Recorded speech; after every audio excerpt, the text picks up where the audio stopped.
podcasting's choice. From coast to coast, continent to continent, right here 24/7. PNR.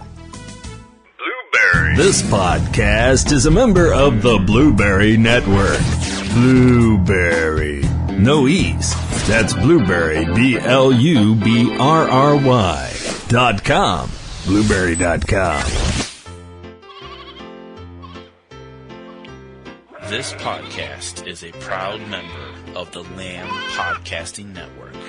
Find the network at largeassmovieblogs.com.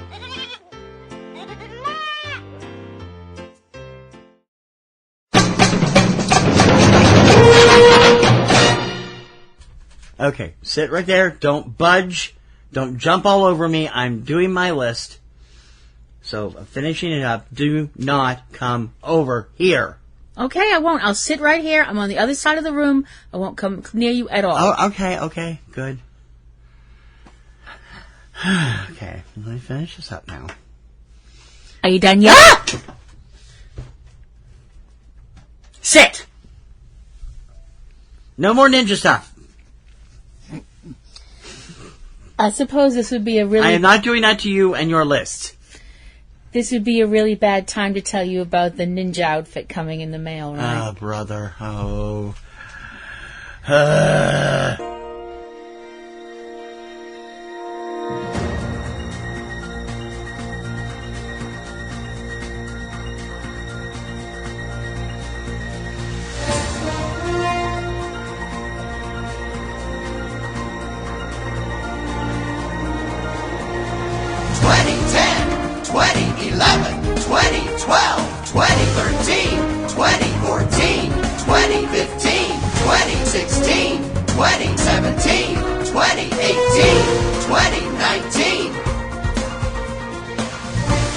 From PNRNetworks at eCinemaOne.com, this is Subject Cinema's The Best of the 2010s.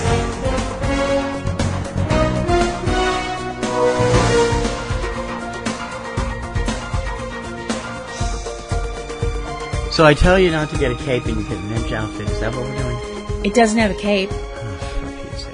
Welcome to our special series, Subject Cinema's Best of the 2010s. I'm T.C. Kirkham. Hi, I'm Kim Brown. In part 3, our final part, we are finally to our top 10 films of the decade. Mm-hmm. These are films that came out between January 1st, 2010 and October 30th, 2019, because we haven't been to anything since then, except for last night, as we're recording this. Everything on this list had a theatrical release of some sort or a major online release on demand or on streaming. Mm-hmm. Festival films don't count unless we bent the rules a little bit.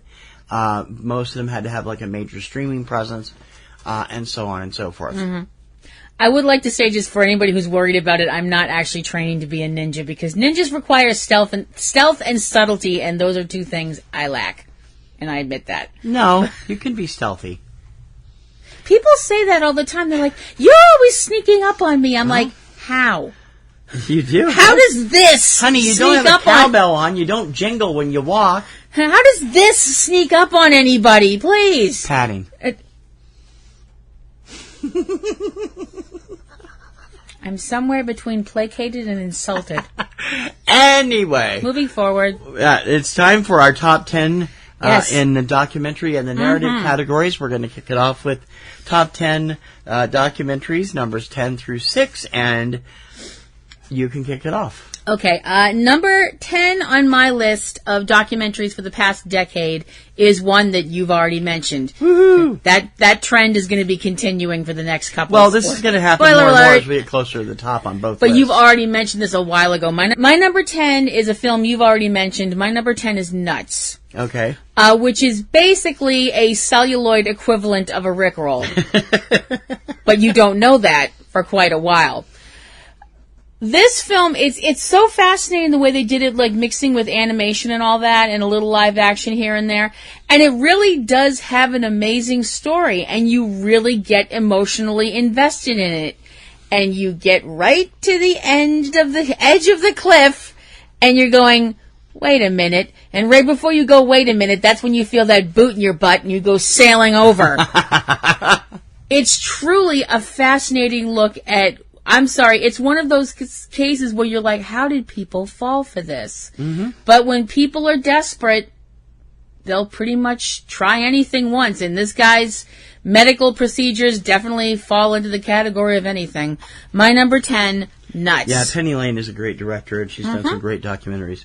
My number 10 is the newest film on either of my lists, and I had to make the list, and I kept thinking I wanted it to be higher, but there was so much out that it ended up in number 10.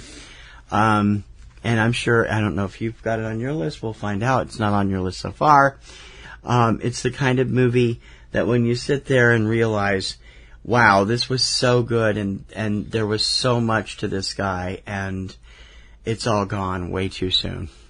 My number 10 is Garrett Price's loving tribute to Anton Yelchin, Love Antosha, from August of this year.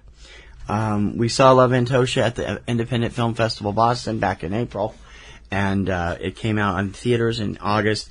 A terrific look at Anton, including a revelation that many people did not know. He was about to come out with it when he was killed in 2016. The fact that he had been suffering from cystic fibrosis since he was a small child. Yep.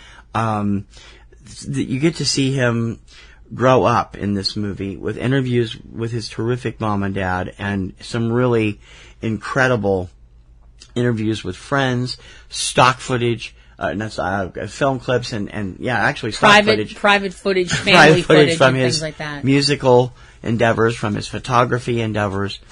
There was so much to him, and losing him at 27 just killed the both of us. We were huge fans of his, and it was just a tragedy, and this movie is beautiful, but if you were a true fan of Anton's, as we were, you will not come out dry-eyed. Kim had a rather bad episode after it was done, and it was understandable, because only a few times in one's life does somebody really that spectacularly talented come along, and Anton was one of those people. He is sorely missed by both of us, and this movie pays tribute to the enormous talent he was. Number 10, Love Antosha, from earlier this year. Okay. Number 9 is a film. My number 9 is a film you've mentioned already. My number 9, from 2015, directed by Crystal Moselle. My number 9, The Wolf Pack. Really? Yeah. I would have never thought it would be that high on your list. Well, the thing about The Wolf Pack that I find so fascinating is watching what these people went through, these young men and their sister and their mother, who was also basically held prisoner by their father. He would let them out every once in a while on, very rigidly controlled. When they were all together. Yeah, trips outside because it was too dangerous, blah, blah, etc. You can call this whatever you want to. I still call it abuse. But whether the courts would or not, that's just my own opinion. I think what was done to these people was, if not abuse, it was monstrously cruel. They all bounced back. They did, and that's what this story is about in the end, in my opinion. The Wolf Pack is... I find it so interesting that this film is called The Wolf Pack, because wolves, besides being one of the most beautiful creatures in nature, are survivalists. Wolves survive, no matter what nature or man, in his infinite stupidity, throw at them. Wolves are always able to survive. And the story of the Wolf Pack is a story of survival. And I think it's an incredible story. It's a credit to these young men. And that's why it's my number 9. That's a good choice. Thank you. I love that movie, as I've said earlier. It was number 26 on my list. Number 9, my documentaries. This movie is so out there when it starts, and by the time you're done watching it, you will believe that it is possible that the events described in the film happened this way. Whether or not they did is pure speculation, but it is scarily possible speculation.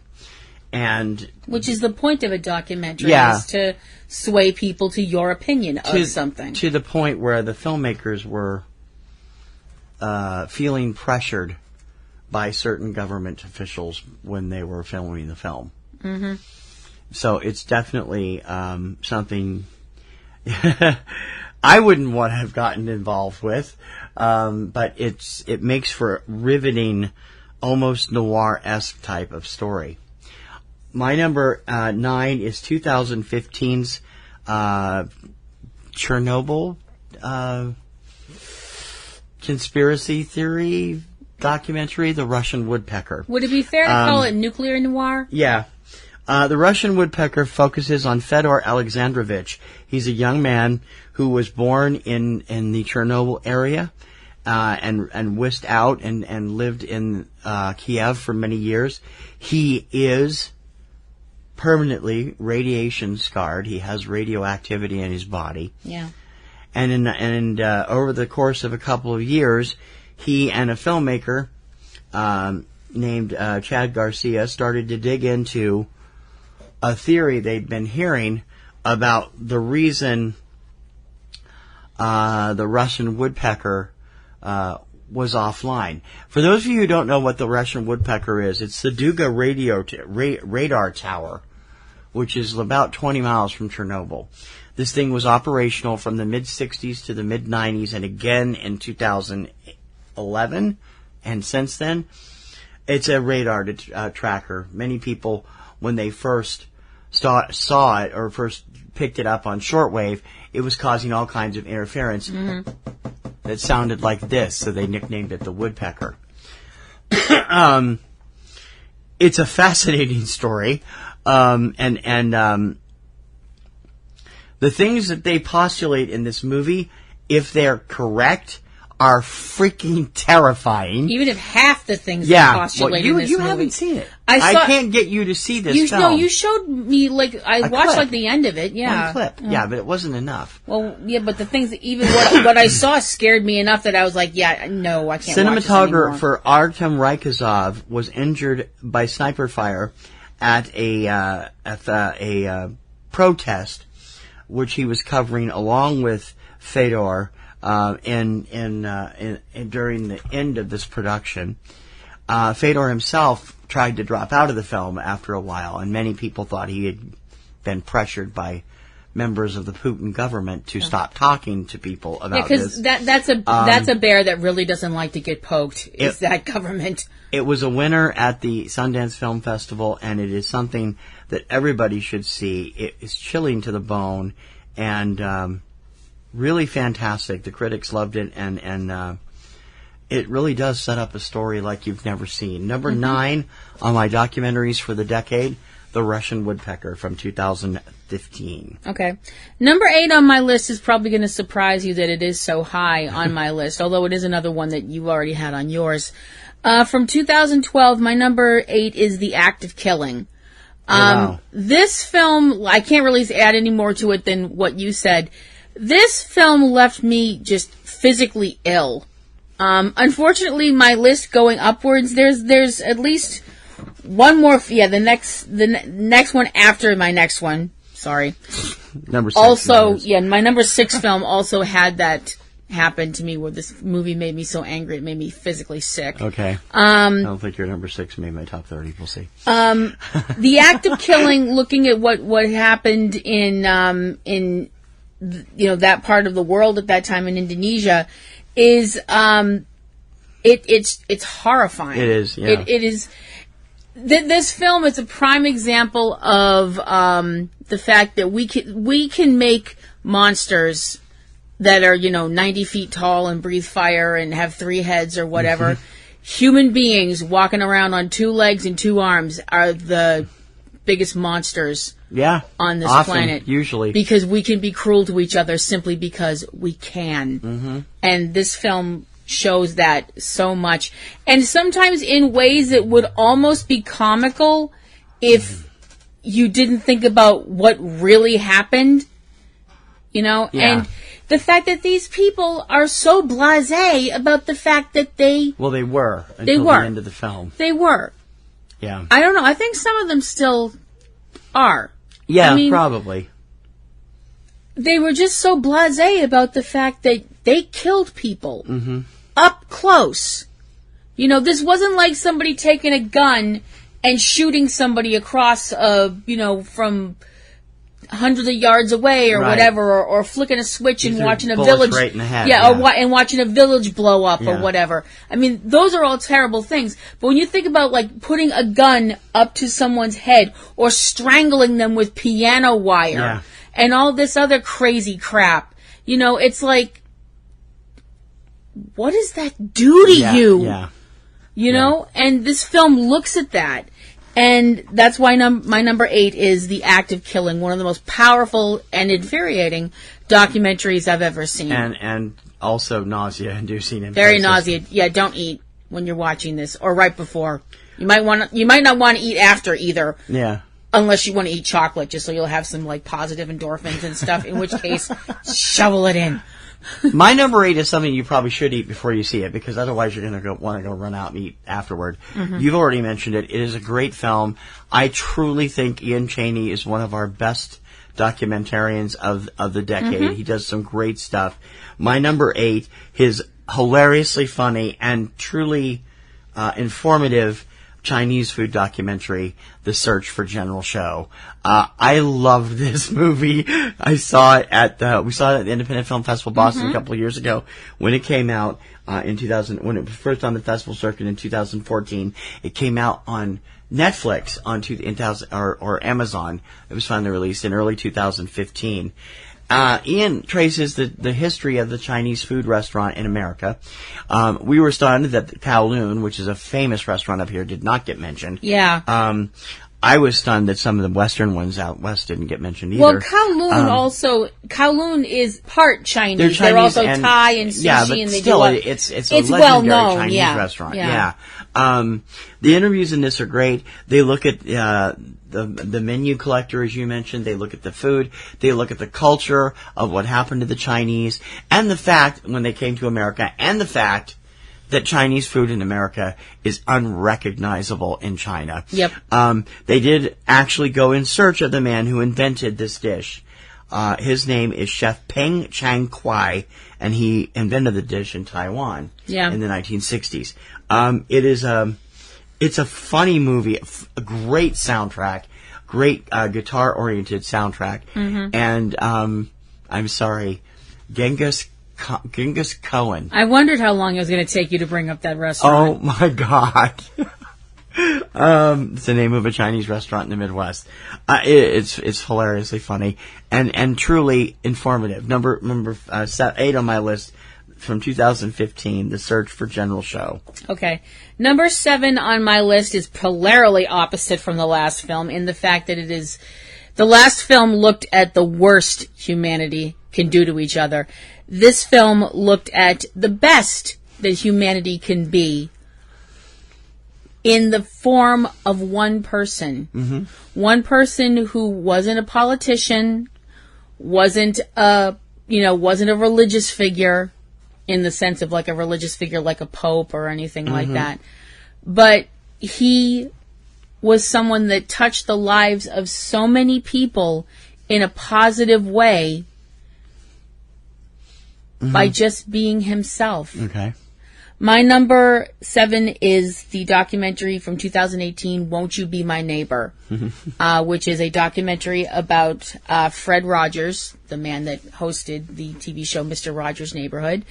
And it looks back on his life and his time in television and the impact that he had on generations and generations of children. And now I've mentioned before, and TC has mentioned often, that I can get slightly emotional. Oh, yeah, slightly emotional. Yeah, I was crying during the opening credits. And it almost all the way through. Pretty much movie. Didn't stop the entire film. Not like loud weeping or anything like that, but just tears. I mean, and if you asked me why I was crying some of the time, I honestly couldn't tell you. And yet you admit that you always thought Fred was for babies when you were young. When I was a kid, I was like, oh, this stuff's for little. I never could watch him, even in high school. I was like, this stuff's for little kids, but that's because at that time in my life, I had shielded myself from things because of home situations. Thanks, Dad. And I was afraid to love because to me, love meant getting hurt. Right. And Fred was one of the people that made me realize, unfortunately, now that I was older and he was gone, that it's okay to love. Well, you realized it before. Well, I did. Yeah. But seeing him interacting with children of every age, every color, every creed and stuff like that, at a time when people frowned on that kind of thing. I mean, people lost their minds because there was an episode of the show where he was sharing a pool, cooling his feet with another gentleman, another character on the show, who was an African-American person. People actually got upset about this. Yep. I'm like, what? Well, yeah. You know, it was the mid-'70s and people weren't, still weren't all the way through everything. It's one of those moments where you just kind of want to go, that's it, I quit, I'm out, check please. But Fred was the type of person that wouldn't let you walk away. He was the type of person that truly believed people at their hearts were good. Because he, at his heart, was a good man. And if anybody ever puts up a change.org petition to have Fred Rogers made an American saint, I'm putting my name on there. My number 7 on my list of documentaries for the decade, Won't You Be My Neighbor? Yeah, he's awesome. My number 7, the subject of my number 7 documentary has been back in the news in the last couple of weeks because it has now come out that they are no longer taking reservations at his restaurant for ordinary people. It used to be a long wait to get in, 6 to 8 months sometimes. Now they are just exclusively taking tour group, certain groups, or that's what they've kind of banned as tour groups, individuals and such. You can't just walk in off the street. Not that you could anyway, but... Well, you could. It's not often that you find a sushi restaurant in the middle of a subway station. No. That has 4 stars from Michelin. My number 7, 2012's incredible Euro Dreams of Sushi. I am still not a sushi fan. I am. I don't particularly care for sushi. I do. But I couldn't wait to see this movie after it premiered at Sundance, and I'm sitting there drooling through most of the movie. Euro is just an amazing gentleman, Yuro Ono, who is now at this time I think he's 91 now. He is still running his little restaurant. And now his son has an offshoot restaurant in another prefecture that is open to everyone. And he, at the time, had just started the one at the time the movie was shooting. He is 94. He's 94. Wow, because this means this was shot way older than that. Still going strong, still doing all kinds of stuff in the highest rated sushi restaurant in the world, a 12-seat restaurant in a little corner of a Tokyo subway station. That's pretty incredible. If you've never seen it, it was on Amazon for a while. I don't know if it's on Netflix or Amazon now, but it's easy to find. You can find it somewhere online. Somebody's down to have it running because it simply is one of the best known documentaries of the past decade, and it is truly enjoyable from beginning to end. Number 7 on my list, 2012's movie by David Gelb, Hero Dreams of Sushi. Yep. Number 6 on my list was a film that turned out to be much more difficult to watch than I thought it was going to. I wasn't really sure what we were getting when we walked into this film. What we got was a emotional battering, basically. My number 6 is a film called Project Nim. Project Nim is about a... I tried to warn her ahead of time. I didn't know it was going to be this bad. Neither did you. No, I didn't. Project Nim was about a research project that was done in the 1970s. Early 1970s. Where this family were given a baby chimpanzee to raise as a human child.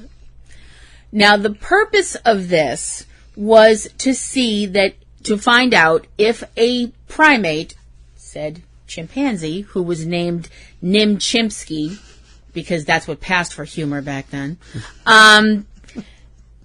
if this chimpanzee, if it was raised as a human in a human family, if it would be able to be taught ASL, or American Sign Language. Mm-hmm.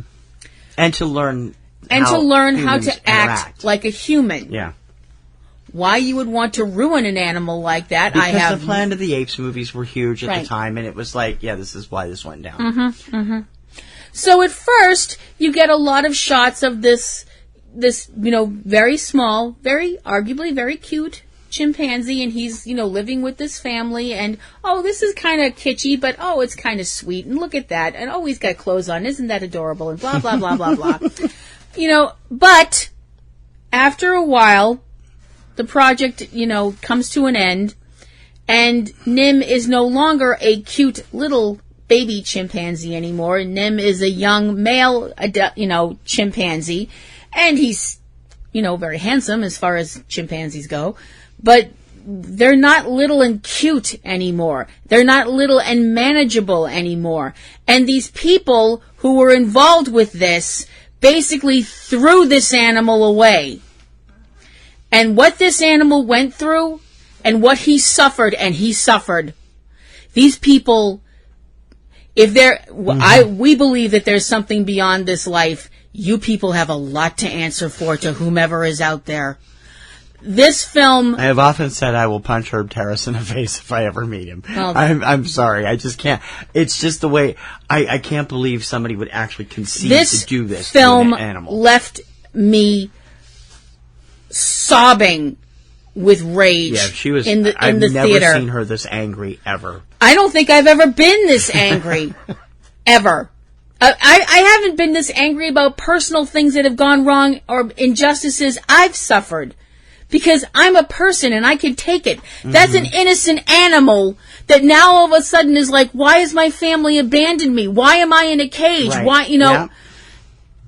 I was like Super Saiyan level angry. Yeah. You could have probably cooked marshmallows off the heat coming off of my body. I was that mad.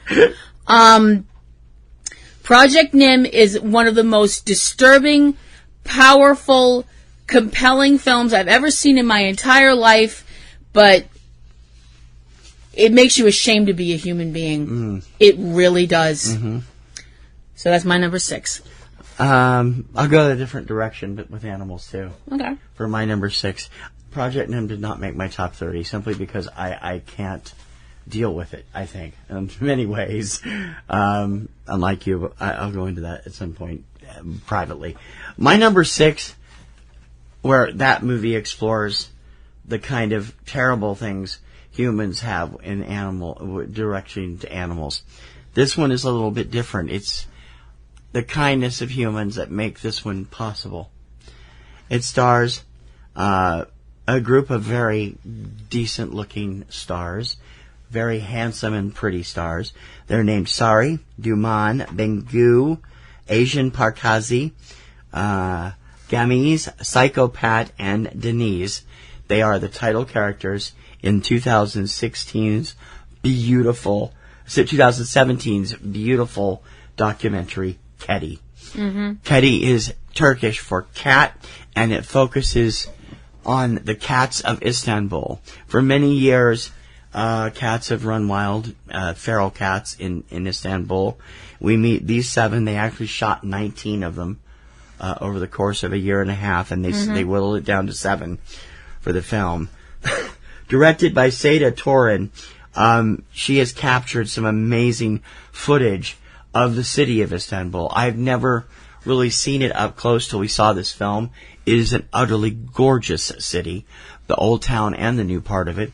The cats are quite interesting with their own distinct personalities. Yep.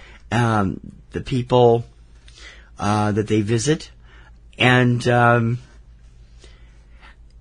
it'll put a little smile on your face, a spring in your step, and this warm little feeling in your heart. Yep. It'll give you the warm fuzzies. It's a beautiful story, and if you haven't seen it, I urge you to check it out. Unless, of course, you don't like cats, which case you might get kind of crazy. But if you do like cats or can tolerate cats, this will make you love them even more. Yep. Number 6, 2017's Ketty. Okay, so we are coming back with our 10 through 6 favorite narratives of the 2010s, and it's coming up when Subject Cinema returns. Good times and great movies. Subject Cinema.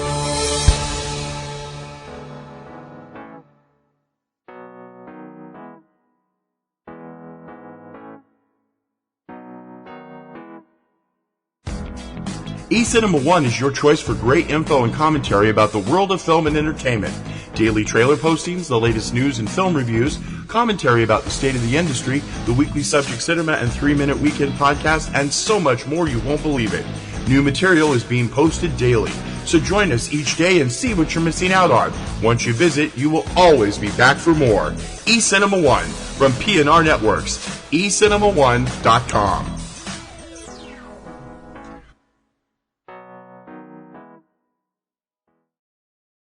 We probably can't cover the thousands of films made every year, but it's sure a lot of fun to try.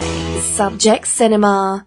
Welcome back to Subject Cinema. We are looking at the best of the 2010s in documentaries and narratives, and we're so happy you're joining us. I'm Kim Brown. I'm T.C. Kirkham, and we're having... we had a hell of a time with these lists. It took 2 or 3 weeks to pull them together, and this it was like, exhausting. This was exhausting. Got a lot of great more stuff coming up, and then right after the holidays, with our year-end stuff, we'll have 4 huge shows we hope you'll like, and so we urge you to check those out from December 28th through the 31st, and definitely check those out as we record them soon after the holiday, and bring you all of our best for this year and all of the stuff that happened this year. Yep. Right now, though, we're looking back in the 2010s, and we are into our top 10 narratives. Yes. And kicking it off at number 10. Kicking it off at number 10. You want me to do it, or you want to do it? Why don't you do it? All right. Yeah. Kicking off number 10 is one of the 7 foreign language films I have in my list. I just can't believe how much I've really fallen for these. This is also available with subtitles, but it's not as good. I mentioned back in number 20, on my number 20 narrative, Norway has come up with such a great film community over the last 2 or 3 decades that they are now doing stuff on a Hollywood scale for 1/10, if not 1/100th of the budget. My number 10 film is one of those films. It is an amazing looking film, considering if Hollywood had made it, and Hollywood has made something similar to it a couple of times in the last decade, where they were upwards of 150 to 200 million. Norway did it for 5 and did it better. My number 10 film of the 2010s is the 2015 Norway, 2016 American release, Bolgen, which is in English known as The Wave. It tells the story of a small town in Norway, Geiranger, which is on a fjord that is threatened by a large possibility of a landslide happening in the fjord and triggering a giant tsunami that would overtake everything if that rock should fall off the face of the cliffs. Mm-hmm. So, of course, throughout the course of the movie, things happen, and it does that about halfway through. Starring the marvelous Christopher Joner as Christian Elkford, a geologist who's leaving Geiranger for Stavanger with his family. Not in time, it seems. Andal Torp as his wife Uden. Daughter Edith is played by, no, that's her real name. What is the daughter's name? Julie, daughter played by the wonderful Edith Sangorud Sandy. I can't see it. I'm sorry. I'm operating on a smaller pad and I'm having trouble seeing it because I left my laptop at work. And the son, Sondre, played marvelously by Jonas Hoff off the brow. The effects in this film are incredible. I got the chance to see it on the big screen at the Kendall Square. And being a disaster movie fan from way back, as you well know, I have my own disaster movie show, Catastrophe, Vortex. This movie kicks ass from beginning to end. The reviews were stupendous. It was Norway's official entry into the Academy Awards, Best Foreign Language Film. It didn't make the final cut, but they thought enough of it to do that. It's an amazing film, amazingly shot. The cast is fantastic. In fact, Andor Taup won my Best Actress Award for 2016 for that movie.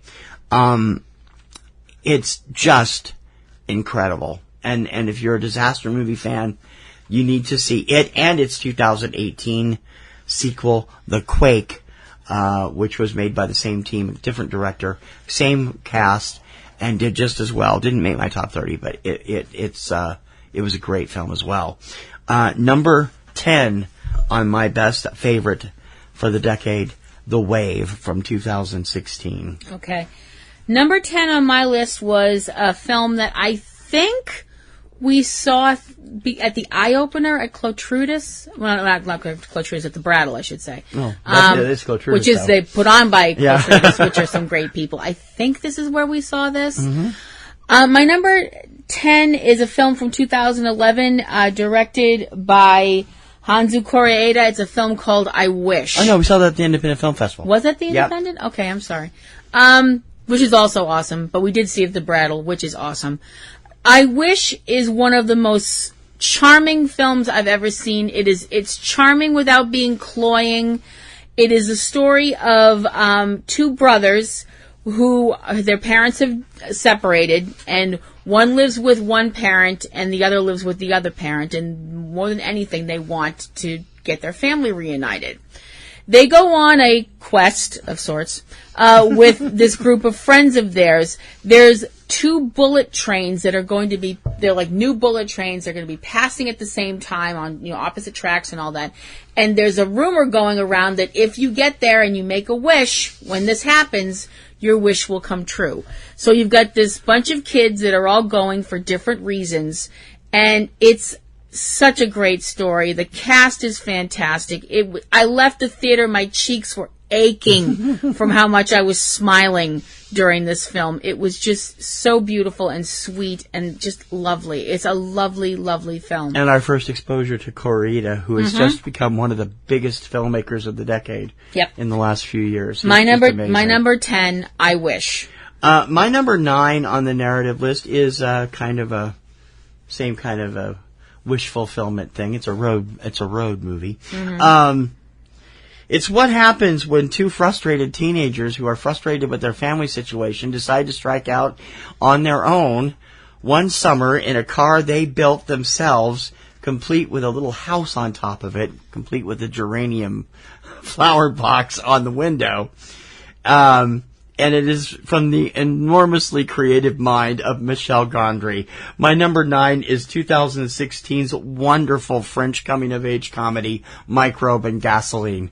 This movie is so funny from beginning to end, and the two young stars, Théophile Becquet and Ange D'Argent, are brilliant in their roles, in reverse order. Ange is Microbe and Theo is Gasoline. They both come from different home situations, and they become fast friends when Theo, or known as Gasoline, comes to the school where Microbe Daniel goes, new student, and they become friends. It's funny as hell. It's deeply poignant in a few places. The end left me a little irritated, but because I felt they didn't resolve things the way they could have, but Michel Gondry is just one of the most creative people on the planet. And I've not really taken to his stuff before. Some of it is okay. I love some of the music videos he shot over the years. But this movie, I've been keeping an eye. We've named both of them to our Rising Stars honors, and Theo's become quite the young star in France of the last couple years. He has starred in a French television series called Les Grands, which is the French version of the controversial British series Skins, and he has also done a new film called, I'm going to get this wrong, La On Va, which means we don't need a car. It's a road trip movie about a kid with cystic fibrosis. Still hasn't come out in America, or I don't even think it's gone into general release in France yet. I've been waiting to see it because I just think he's fantastic. If you've never seen this, seek it out. It's one of those charming little comedies that you don't think much of at first, but it gets under your skin and you won't be able to forget it. Simply some of the imagery is hilarious. Number 9, 2016 here, early 2015 France, 2016 here, Microbing Gasoline. Okay. My number 9 is a film from a character that it took too friggin' long for her to make her big screen debut. Although she's been on television, she's been on the small screen several times in cartoons, in live action, and when we heard that she was getting her own film after her debut in another film, we were like, okay, impress us. Then we saw 2017's Wonder Woman, and we were like, okay, we're impressed, and we're in love. Directed by Patty Jenkins. Some people will argue that Wonder Woman's part in Batman vs. Superman: Dawn of Justice is the only good part of that film. I don't agree, but some people do say that. I would say it's one of them. Also, the brief shot of Jason Momoa as Aquaman. But oh my gosh, she's definitely one of the really high points of Justice League. Number 9's my number 9 film, as I mentioned, Wonder Woman, is just awesome. Gal Gadot was born to play Diana of the Themyscira. Yeah. This film is great. I was really kind of concerned when we started hearing about it, though. I was like, what do you mean they've moved? Because Diana's whole journey to becoming Wonder Woman in the comics and everything, yes, I'm a nerd, I know, was in the comics her helping to fight the Nazis. Mm-hmm. World War II. This film takes place during World War I, and we all went, WTF. But when we saw the film, it was like, okay, you know what? That makes sense. It makes you think about things where you're going, okay, yeah. This film is fantastic. There's one scene that really, I think, really hits home for me every time, is the scene where she's seeing the men coming back from war and seeing just broken bodies and shattered spirits and destroyed minds, and it hurts her. You think of her as this untouchable warrior, but she's a person, and it's just really, really beautiful. She's amazing. Chris Pine is perfect, pitch perfect as Steve Trevor. He is, yeah. Best looking mantle in distress ever. Sorry, Chris. My number 9 of the decade, Wonder Woman. Yep, that's a good choice. Thank you. Terrific. My number 8 is one of those little films you don't expect it to get into your head. It's a film that came out. We thought, hey, this looks interesting. We went, we enjoyed it. It was a good film. And then after it was over, as we watched it, I kept picking it up on demand and kept watching it when it came on cable over and over and over and over again. I think I've seen it probably more times than any other film on my top 30. I'm that totally honest, because I didn't expect it to hit me that way, and it does. It's just a simple story of a true story of a woman who steps up to take over in a man's business that her father ran, and in doing so, just happens to pick the most winningest horse in history. My number 8 is 2010's marvelous Secretariat. Mm-hmm. Diane Lane as Penny Chenery has never had a better role in her entire life. I have been in love with Diane Lane as an actress since she was a teenager. She first appeared in a small film in 1979 called A Little Romance, another French film, by the way. And I have loved her in almost everything I've ever seen her in. She's had a few missteps like Streets of Fire, but as Anton Yelchin's mom in Fierce People, she's terrific. She's awesome in everything that she does. I was surprised to see her as Martha Kent in the DC universe. Kind of floored me because she didn't seem old enough to me, but she's terrific. Here, she's juggling family and responsibilities for her father's horse farm, which is a country away, and eventually she teams up with a kind of insane trainer played by John Malkovich and people around her, including a hilarious assistant named Miss Ham, played by Margot Martindale, who is just we're not worthy in everything one of our she favorite does. actresses ever. This movie will just rip into you and make you smile so big, especially, and I admit, every time I see this movie, when it goes completely silent during the Preakness Stakes, and you see Secretariat come rounding that final turn to the strains of Edwin Hawkins' Oh Happy Day, I have tears streaming down my face every time. Yep. Number 8, Secretariat from 2010. That's a terrific choice. Although I would like to warn any ladies out there. Oh, there's some real male chauvinist pigs in this film. This was the 70s. Men were jerks. You're going to get triggered. Late 60s, early 70s, yeah. You're going to get triggered. Sorry. Okay, my number 8 was a film that I am pretty sure that we saw at the Boston Underground Film Festival. I think this was one of mine. Mm-hmm. And I was like, I want to see this movie. I want to see it. And finally we were like, he was like, okay, we'll see it. Just shut up. Uh-huh. My number 8 is a film called Vanishing Waves. This film is one of the most hypnotic things I have ever seen. Vanishing Waves is a multi-country film, for one thing. It seemed like it was a joint venture between Lithuania, France, and Belgium. So, mm-hmm. it is a story of a scientific experiment where a young man is trying to link his mind with the mind of a young woman who is in a very deep coma.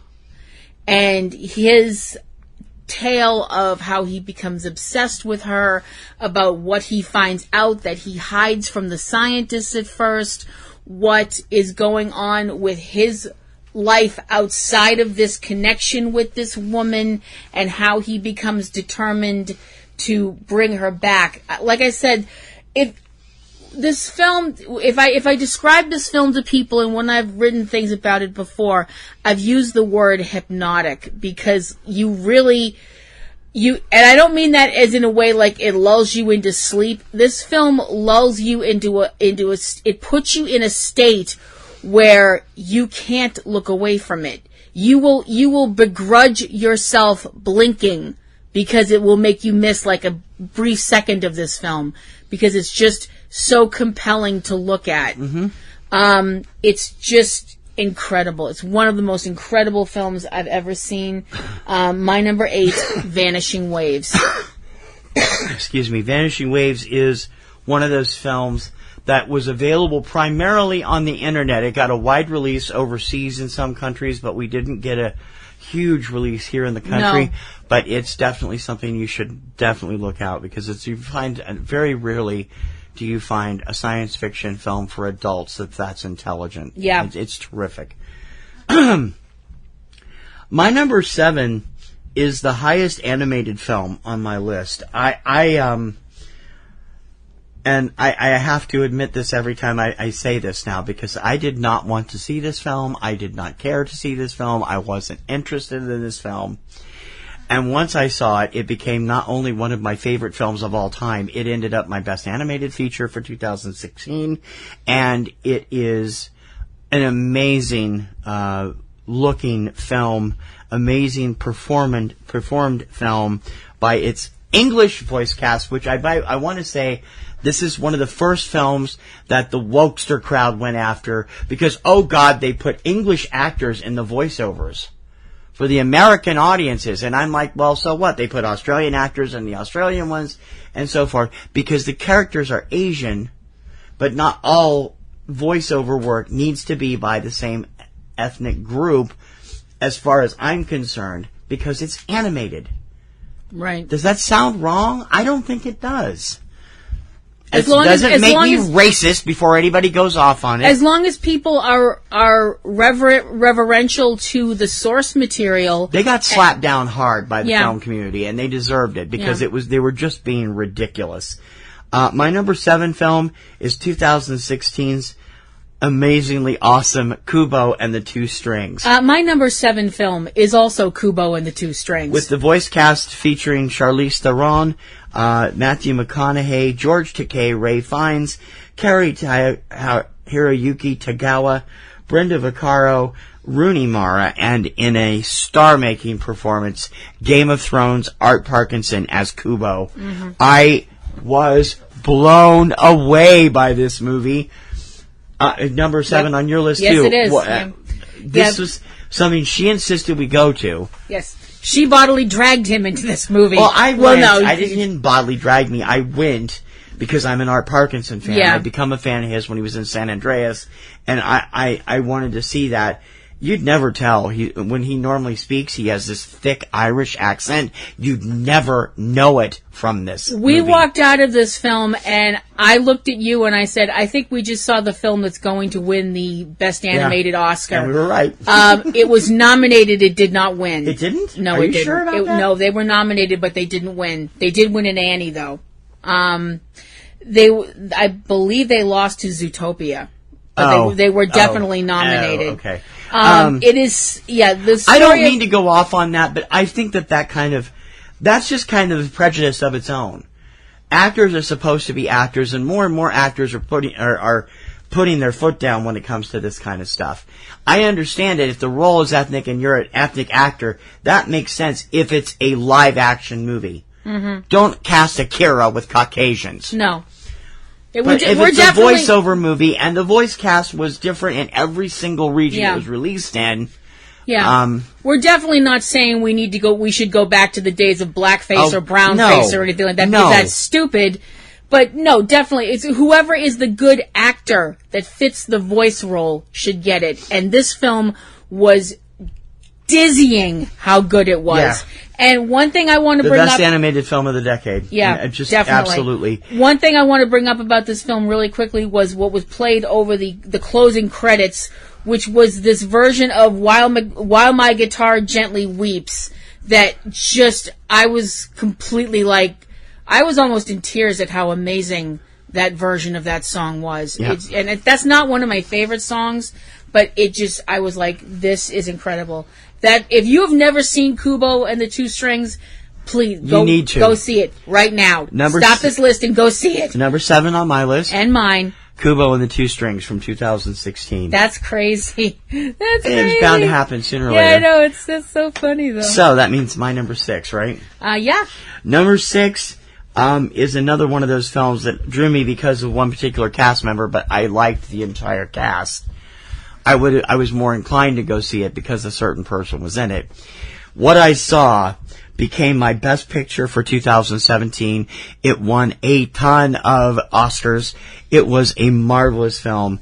It's one of those films by a director I'm not that fond of. Haven't been in the past. Always. But the performances in this movie will blow you away. Especially that of lead actress Frances McDormand. My number 6, 3 Billboards Outside Ebbing, Missouri. This movie is just freaking incredible from beginning to end. I mean, some people thought it was based on a true story. It's not. It's a isn't. purely fictional film. Directed by Martin. It felt so real, though. Yeah. that Directed by Martin McDonagh, who is best known probably in this country for In Bruges. I think so. This. And this, yeah. I loved this film. And, I mean, God, what a cast. I was drawn in by Caleb Landry Jones's performance. Mm-hmm. I love him. I will see him in practically everything. But Frances McDormand, Woody Harrelson, Sam Rockwell, Abby Cornish, John Hawkes, Peter Dinklage, among others, Samara Weaving, a couple other, Lucas Hedges, I've forgotten who played the daughter. One of our rising stars, yes, one of our rising stars and Supernatural alum. This movie Catherine rocks. Mm-hmm. The story of a mother in deep grief who is trying to force her local sheriff's office to investigate the brutal rape and murder of her daughter. It is incredibly funny in places, and for this kind of a movie, it is a dark comedy drama, it feels out of place. It's like Killer Joe. You feel kind of awkward when you're laughing, even when it's funny. Yep. And some of the stuff was funny as hell. Sam Rockwell and Frances McDormand both won Academy Awards for this film.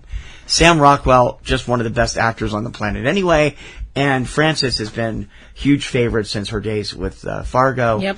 I remember when she was on Legwork back in the 80s with Margaret Cullen. I remember when she was in Darkman with Bruce Campbell. Well, at the end, with Liam Neeson, yeah. Terrific movie. If you've never seen it, check it out because it just rocks from beginning to end. 3 Billboards Outside Ebbing, Missouri, my number 6 film of the decade, and my number 1 film of 2017. Okay. My number 6 film was one of the most uplifting stories we've seen all decade, I think. It is an incredible story of how low a human being can get and how sometimes the person that helps you to stand up again and find out who you are as a person, that other person may not be a person. My number 6 is A Street Cat Named Bob. A Street Cat Named Bob is based on the true story of James Bowen, a young man who was living on the streets. He was a heroin addict. He was in a really bad place, and it was, very not an easy time for him. He winds up almost dying from an overdose and trying to get back his life. He winds up living in a flat, and he's on methadone, and he's trying to get clean and find out what he wants to do with his life. He winds up having an unwanted, at first, roommate in a cat that he names Bob. And Bob, despite all James's efforts at first to get him to go, won't go, because James needs him. James starts busking with Bob on his shoulder and hanging around him all the time, and things don't instantly get better, but they start getting better. This film from 2016, directed by Roger Spottiswoode, is just a testament to the human spirit and to the unlimited love that animals will give to us. I get so mad when I hear people say, oh, cats are aloof, cats are standoffish, blah, blah, blah, blah, blah. Bull. Well, you're the one that always says dogs have owners, cats have staff. So they do, it's the same but thing. they're willing staff. They're being served because cats are, awesome. And this film, yes, I love cats. Deal with it. This film also has, as part of the cast, one of my favorite actors, Luke Treadaway, is James in this film and is absolutely wonderful. Bob is played by Bob, although he did have some stand-ins as well. Stand-ins, yeah. And James actually makes a cameo towards the end of the film. This film is just, if you're having a bad day and if you feel like no one cares, watch this film. And this film also shows that angels don't always have wings or a halo or a sword or a trench coat. Hi, Misha. Sometimes they wear fur. Yeah. My number 6, A Street Cat Named Bob. We've got 5 more documentaries and 5 more narratives to go in our best for the 2010s, and we've got our top 5 documentaries. When Subject Cinema returns. T.C. Kirkham and Kim Brown. Subject Cinema. All right, Kristen, I am so excited that you've decided to do a podcast with me, but what are we going to do a podcast about? There's so many other movie podcasts. We got to do something original. Well, I'm a big fan of Disney movies. What about something like that? That's just kid stuff. What do we want to do that for? Did you know that The Avengers is a Disney movie? Or that Pulp Fiction is a Disney movie? Pulp Fiction is not a Disney movie. It's technically owned by Miramax, which is part of Disney. We are still going to talk about the Disney animated movies, though, right? I thought you said that was kid stuff. Well, I've got 2 kids. I got to be a good dad and stuff. So be sure to subscribe to the Walt Sent Me podcast, where we discuss the various subsidiaries of the Walt Disney Studios, including the animated movies. It's available on iTunes, Podomatic, and wherever you find great podcasts. And I swear, it's not kid stuff. The best movies.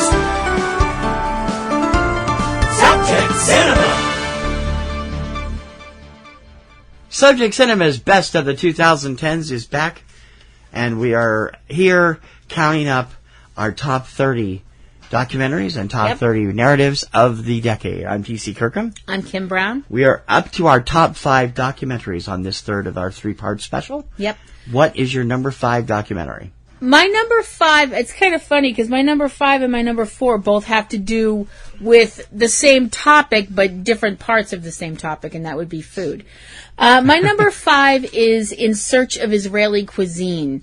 Really? Yeah. Wow. Really, because I knew you liked it. I didn't know you liked it that much. Well, the reason I liked this movie so much is because the thing about a documentary that I've always said is important is that it makes you think. Mm-hmm. Now, the thing about this film that is so amazing and so beautiful and really, really got to me, the film is looking at the cuisine of the country of Israel. And it's more than that, though. Because when people in this country think of Israeli cuisine, people think of bagels and lox and things like that, and matzo and things. And that's fine. That is part of Israeli cuisine, but it's so much more. Mm-hmm. And all we tend to see in the West of Israel and of that part of the world, it's all you see on the news is war and conflict, and people are mad at each other, and people are throwing rocks at each other, and, conflict, anger. This film shows that there are people that live in Israel. Yeah. Just people. Yeah. Nobody's shouting any ideological stuff. Yeah. Nobody's shouting any political stuff. Right. People are just being people.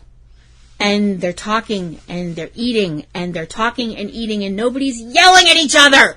And more importantly, nobody's shooting at each other. And that's why this film is so important, and that's why it's so high on my list. Mm-hmm. This film made me look at Israel in a completely different way, and made me realize, you know what? I've been led by the nose just like everybody else.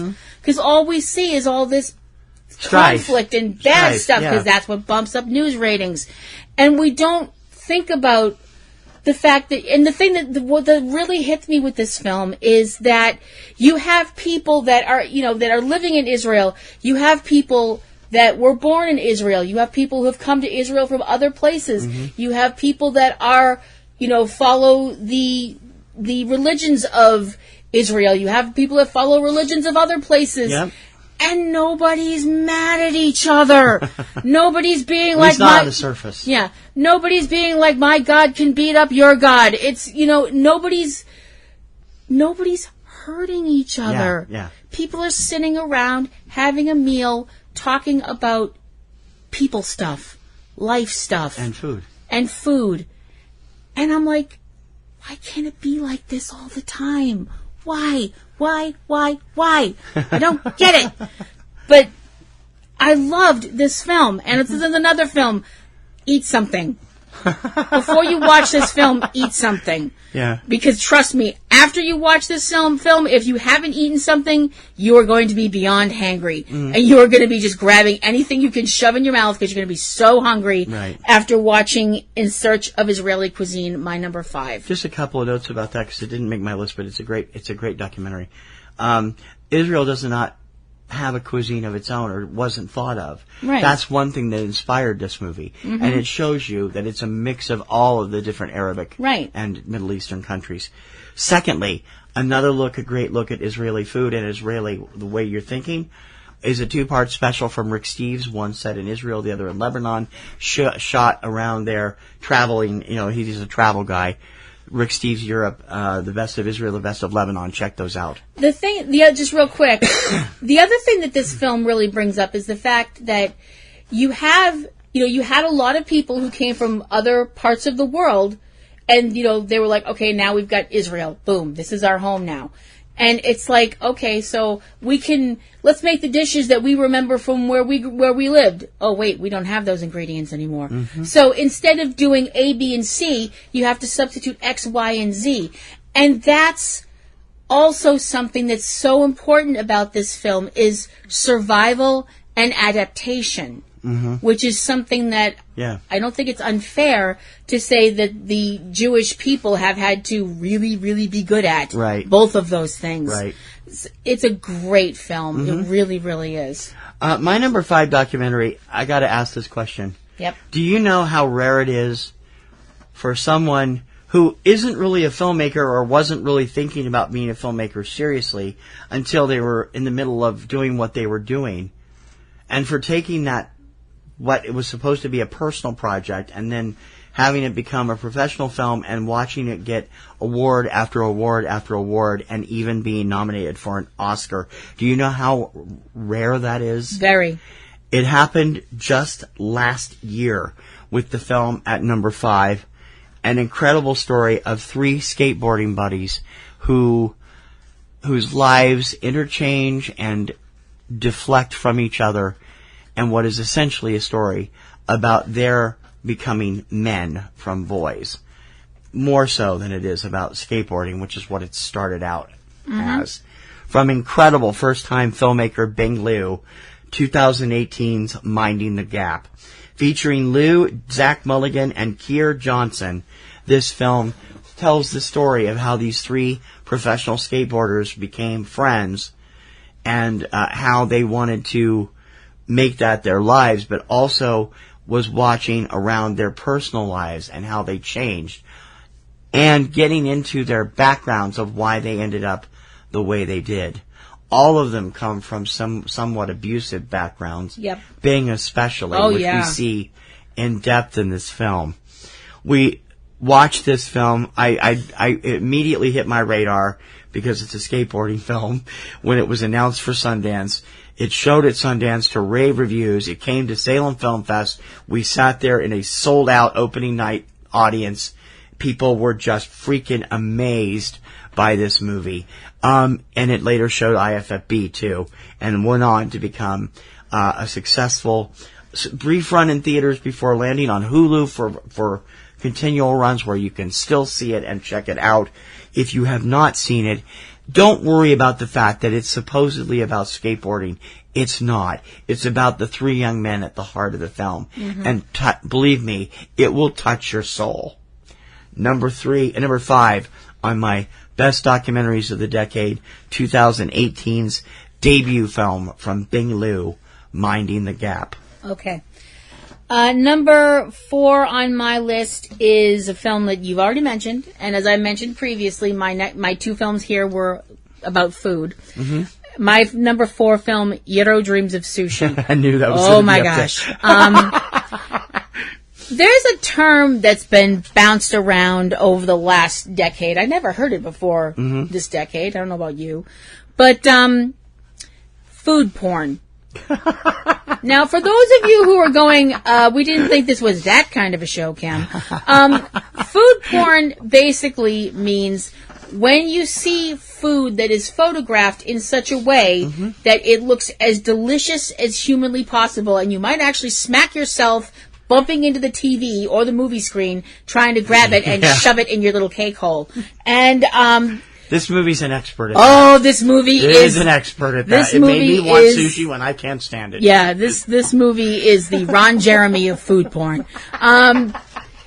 Dreams of Sushi looks at what is involved with being a sushi maker and being a sushi. Actually, you know what?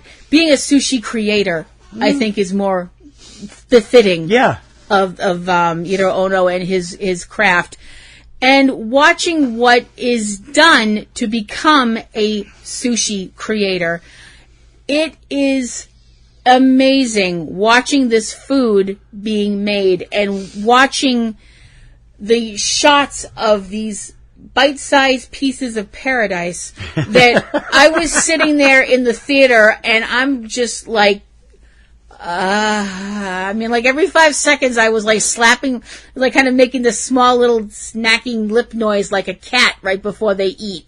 I was just like, I am so freaking hungry right now. It's not even funny. This film is sumptuous and gorgeous, and believe me, eat something. But whatever you eat, it's not going to be as good as this. No. My number 4, Iro Dreams of Sushi. I knew that was going to be high on your list. I knew you'd love that. My number 4 you've already mentioned. I don't need to go into it much. It's 2018's Won't You Be My Neighbor, the documentary about Fred Rogers.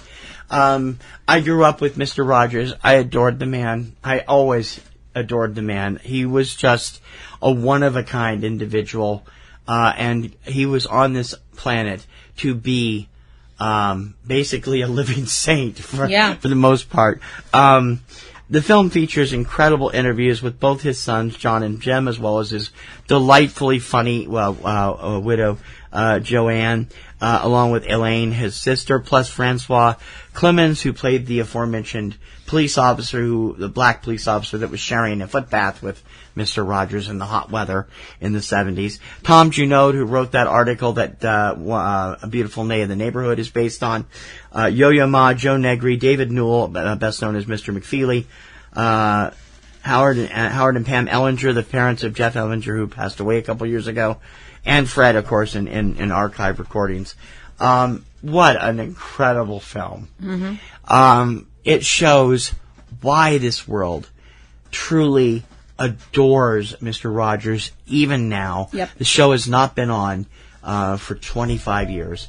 You can see it on Amazon. A lot of them are available on Amazon. And why we need someone like Mr. Rogers now. He's going through a renaissance. Mm-hmm. And it started in 2010 for an anniversary when PBS commissioned Melody Sheep to do a brand new song featuring Fred called Garden of Your Mind, which was fashioned together with a vocal auto-tune from stuff that Fred did on his show.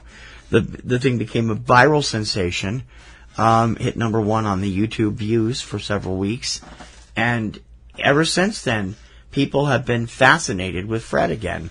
In this day and age, politically, financially, humanistically, we could really use Fred on this planet. Definitely. Remember what he stood for and make that work again. Number 4, Won't You Be My Neighbor from 2018. Okay. Number 3 on my list is a film you've mentioned already, because you knew it was going to be on my list, and anybody who knows me would know it was going to be really high on my list. My number 3 is Keddy. And yes, it is true. Dogs have owners and cats have staff. The reason why cats have staff is because when cats walk into a room, they know they are the most interesting creature in that room, and yes, you should pay attention to them. Mm-hmm. And they deserve that. Yeah.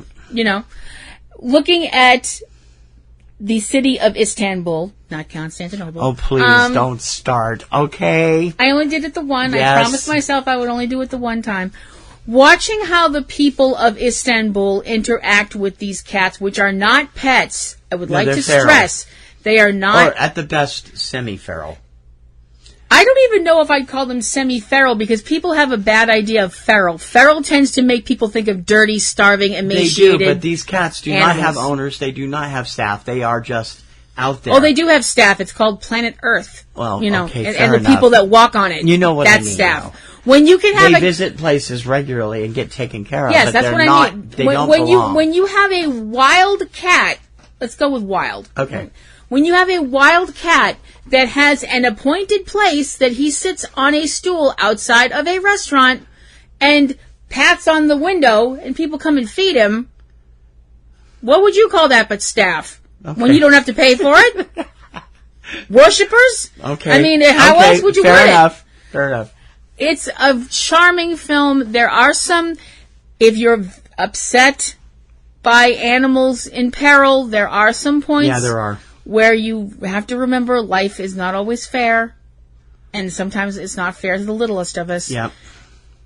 That will upset you. It upset me. But for the most part, this film is uplifting. It's funny. It's quirky. And it's got cats. Awesome. It's got cats. And real cats, not computer-generated weirdness. You know what I'm talking about. My number 3, Ketty. No, I have no memory of what you're talking about. Oh, I see what you did there. Nice. Pardon me if I get emotional during this, because I always do. My number 3 is a movie that's close to my heart because I'm such a huge fan of the young man in it. His career was cut short by a tragic accident on New Year's Eve 2011, and since then, or New Year's Eve 2010, I've forgotten which year. And since then, he has become a spokesperson for a charity he helped found called Love Your Brain. This movie talks about brain injury and what it does to you, and it takes the form of snowboarder Kevin Pierce. The movie is 2013's The Crash Reel. It was actually probably 2011 because it was during the run-up for the trials of the 2012 Winter Olympics that Kevin's accident happened. At the time, he had a shot at unseating superstar Shaun White as a possible gold medalist at the 2012 games. This film shows the devastating effects of PTS. No. That's post-traumatic. Post-concussion. CTE, concussion syndrome, in various ways.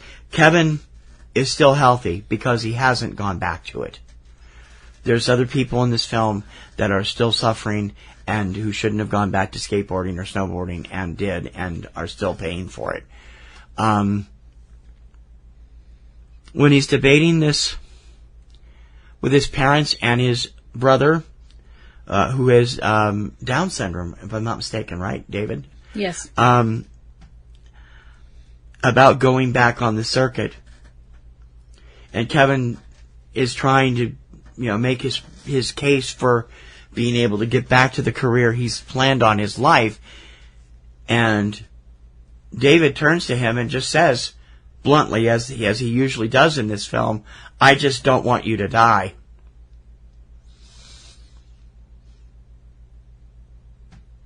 It's really hard to get through that. It's an amazing film. It's one that, even if you're not a snowboarder, it will touch you. It will appeal to you. Mm-hmm. Kim loved it. And Kevin is just a great person. He's a terrific guy who continues to work hard for concussion injury awareness, along with his whole family. And you can hear him occasionally. He does do commentary for some of the TV snowboarding events, which I would think would kill him. I mean, I couldn't do that after, it must have been incredibly difficult for him to go back to doing that when he wanted to be on that half pipe. It's a movie that is unforgettable. My number 3 of the decade documentary, The Crash Reel, from director Lucy Walker. Okay. I'm going to go over here and get composed now. I'm so verklempt right now. Yeah, I'm, my number 2 and number 1 films are, these were tough. Mm. And they're still tough. Because it still hurts. Mm-hmm. You mentioned this already. Mm-hmm. My number 2 film on my list of best documentaries of the decade Love Antosha.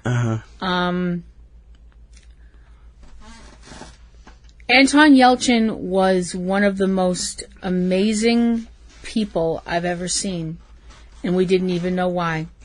We thought he was amazing because he was this tremendous actor that I have seen in everything from J.J. Abrams' reboot of Star Trek through Law & Order Criminal Intent to all kinds of other films and work that he did. And we didn't even know what was going on in his private life, where he was battling cystic fibrosis, which is a very... Which he didn't know until he was 17. His parents didn't tell him what it was. No, which is probably... I mean, some people might be like, what the hell? But sometimes not being told things will keep you from falling into a hole, which your mind will throw you into if you're told something like that. I mean, cystic fibrosis is not something to F around with. I lost 2 cousins to that. He was doing, but he was told he had a breathing problem, and Yeah. they were doing breathing exercises and stuff, so Yeah. it wasn't like he was kept in the dark about it. No, he knew something was up, but he didn't know what it was. The fact that we lost him at 27 through a freak accident is, I'm just going to say it like it is monstrously unfair. Yeah. Because we were cheated of an amazing actor and singer and human being. His parents were cheated of an amazing son. His friends were cheated of a beautiful person. Which he had a lot of in Hollywood. Yeah. And, yeah, I had an episode after this movie. We saw it at the Brattle, and I couldn't stop crying. We went outside, and there's a bench up the street from the Brattle, and I'm curled up on this bench just sobbing like my heart is broken, because it is. Because it's not effing fair. You know, Anton is someone that is always going to be alive in our hearts, but we wish he was here, because he was just so wonderful. And Anton, wherever you are, I'm going to ruin this. Mishachayim Potebe, which is Russian for "we miss you." My number 2 film, Love Antosha. Yeah, that's an incredible film, as I said earlier, and it's just, you've got to see it to really understand it. To understand, if you've been a fan of our show, you know we've been over this a lot of times. Mm-hmm. He was just so important to us as an actor. He was just a great performer. Yep. And why isn't my screen working? My runner-up documentary of 2013, of the 2010s, is from 2013. It is another one of those movies that makes us both emotional, and I have a feeling she's about to name it her number 1 film. It is the true story of a young man from Pittsburgh who gave his entire life away to go to India to care for children with AIDS and HIV. Mm-hmm. It was criminally unseen in this country and ignored by the public when it was released, despite the fact that it got rave reviews at Sundance that year. But they didn't know what to do with it because of its deeply disturbing and upsetting subject matter. Yep. It is still one of the finest documentaries of all time, 2013's Blood Brother. Yeah, my number 1 is Blood Brother. Focusing on Rocky Bratt, a 23-year-old from Pittsburgh who, as a mission for his church, went to India to serve with AIDS affected kids, most of whom were between the ages of 4 and 14. Mm-hmm. He ended up changing his entire life. Yep. His friend Steve Hoover became the filmmaker behind this movie. He narrates the movie. He's made several excellent films since then. Rocky is, this is one of those films that we didn't even speak for 20, 25 minutes after it was over. Nope. We went over it was the last film we saw that day at the IFFB. We were scheduled to see something else and we skipped it because we just couldn't handle it. No. We went over and tried to eat at Mike's. We couldn't eat for a while. It's that upsetting, that heart-wrenching, and that beautiful. Rocky is the perfect example of someone who self-sacrifice and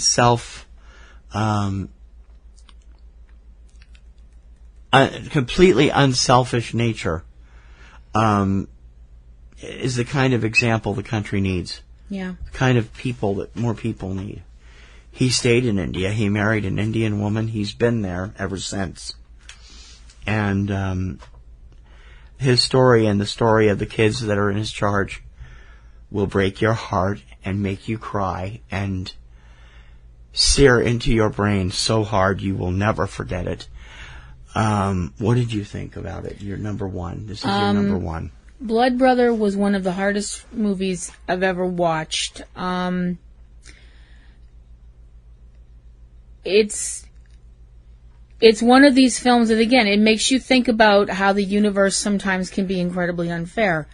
None of these children asked to be sick with this. None of these children did anything that would make them be sick with this. So to anybody out there who still has this antiquated, ridiculous idea that AIDS is some kind of punishment or something like that, shove that up your ass, please. Rocky's work with these children, that he knows in some cases they're not going to make it. And if it was up to some people, these kids would just be shunted off and forgotten about. But he won't let them be. He wants them to know there are people that love them and care for them and want to make their time, however brief, on this planet, make it good for them. This is a very difficult film, and like TC mentioned, we were going to see another film that day at the film festival, and we both looked at each other and we were both like, no. We walked to Mike's. I don't think we said 5 words to each other. We got our food and we sat there and just stared at it. And then I started to cry again, and it just wouldn't stop. Not like in a, like, I don't think anybody was like staring at us like, no, you know, what the hell is their problem? Yeah, we were very quiet, did not want to draw attention. It's a film that will make you realize that people can make a difference. People can make a huge difference. And it's not by giving money. It's not by doing anything, but just holding somebody's hand and let it. It's all right. Go ahead. Sorry. And you can't help it, honey. This movie does that to you. And letting them know they're not alone. And it is a magnificent film that was, like you mentioned, criminally underseen in this country because, it might offend people. You know what? Life's offensive. Deal with it. And I fought tooth and nail to get this film into Clotrudis Awards that year and got voted down. I know. I really did. So that's one of the things that still sticks in my craw. But it is, if you think that you can, if you think you have the intestinal fortitude to watch a film. Even if you don't. And even if you don't, watch it. Because it will touch it'll touch your heart. My number 1, Blood Brother. Number 2, Blood Brother. My number 1 documentary of the decade goes back all the way to 2010. I've never regretted seeing it. I showed it to Kim when it came out on DVD, and it is a film that should be seen by everybody in schools. It's really difficult to parents, and some of their snowflake kids would have a real problem with this movie. Oh, it shows terrible things. I can't expose my kid to that. Yeah, you need to. You have to, because if you don't, it will happen again. My number 10 is 2010's gut-wrenching and horrific true story of a propaganda film that was made and never released by the Nazis about the Warsaw Ghetto A Film Unfinished from director Yale Hershansky. Yale Hershansky. Comprised of interviews with people that survived, interviews by the family members of those people, and archival footage that was found about what horrific, inhumane, barbaric, evil events that happened in the ghetto of Warsaw, Poland during World War II will sear through you and you will never forget it.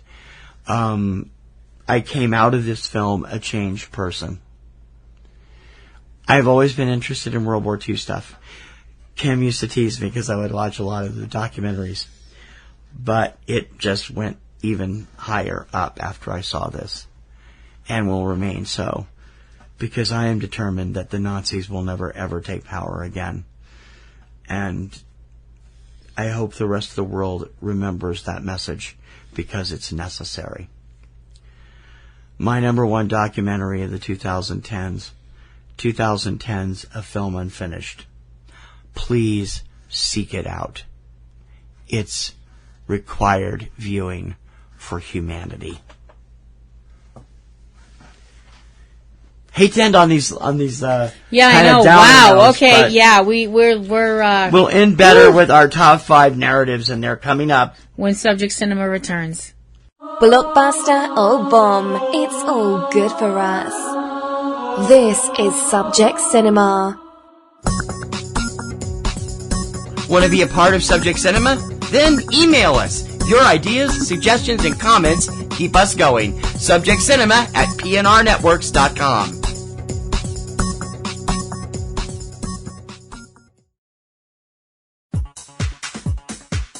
Want to listen to Subject Cinema on the go? Check out Stitcher. You can access all the latest episodes right from iPhone or Android. Check it out. Click on the Stitcher logo on our sidebar or go to Stitcher.com and search for your favorite PNR Network show. Get started today. Real movies for real people. Subject Cinema. Welcome back to Subject Cinema. We are finally in the home stretch of this incredibly long, extremely difficult to do lists.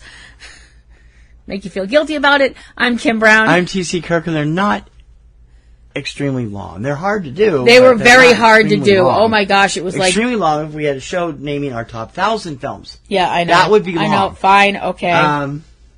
We're up to our top 5 narratives. I hope it'll be a better ender. Yeah, I know. I'm sorry. We all got all suppressed and stuff. Those were the films we thought were important. Mm-hmm. Number 5, I'm not even going to bring it up that much. You just talked about it at number 6, A Street Cat Named Bob.